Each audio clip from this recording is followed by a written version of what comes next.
So it's not just rolling around the bag cling. For example, say if it was rolling around the bag cling and somebody stole it, then you have another problem. So you can put additional restrictions on the amount of ammunition or how you retrieve your gun. Okay, so Tom, how do you see this precipitating movement toward new regulations, or do you see this as revealing gaping holes about not enforcing existing regulations?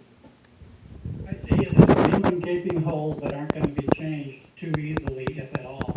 Now, for example, even if you have guns go into the special baggage area, like you would have with golf clubs or snow skis or long guns, that's fine. Person goes to that area, picks up their gun, Ducky, goes to the it's in the bathroom, snow. comes out shooting. You know, you're not Hey, look preventing outside. the person is going to get Look their hands outside back on their What's ammunition happening outside? and Oh, be in position before leaving the property of the airport to shoot. Additionally, we're not even talking about people that gun was checked in on the other end. When he left Alaska or went to the airport in Anchorage, he checked in that gun. So at that point, he could have shot up the Very ticket nice, counter yeah. area, the people waiting to go to the gate, people getting out of their cars on the sidewalk.